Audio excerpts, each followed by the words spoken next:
Tower থেকে চুরি যাওয়া ৬টি ব্যাটারি উদ্ধার, গ্রেপ্তার ১।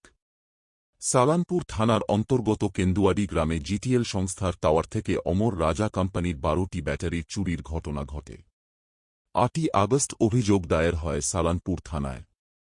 ঘটনার তদন্ত শুরু করে সালানপুর থানার রূপনারায়ণপুর ফাঁড়ির পুলিশ।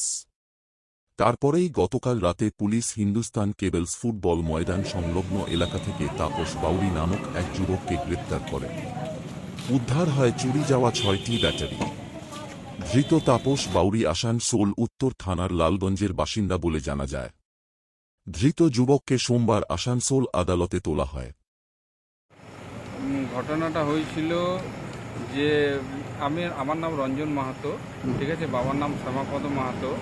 আমি জিটিএলের টেকনিশিয়ান, ঠিক আছে। আমার ওই কেন্দুয়াটি মোড়ে একটা সাইট ছিল, ওইখান থেকে ব্যাটারি চুরি হয়েছিল, ঠিক আছে। তো এটা আমি লিখিত ৮ তারিখে সালানপুর থানাতে আমি জানাই, এবং ৮ তারিখে আমার এফআইআর কপি ওরা দিয়েছিল, ঠিক আছে। আর 24টা ব্যাটারি আমার টোটাল চুরি হয়েছিল, অমর রাজার 600, ঠিক আছে।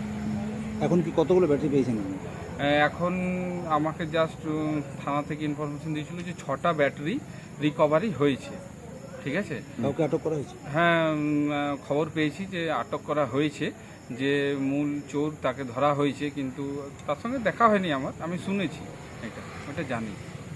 আপনার নাম? আমার নাম রঞ্জন মাহাতো। আপনি কি করেন? জিটিএলে কাজ করি। জিটিএল কোম্পানি বলে একটা কোম্পানি আছে, ওইটা টেকনিশিয়ান, অ্যাজ এ টেকনিশিয়ান পোস্টে কাজ করি।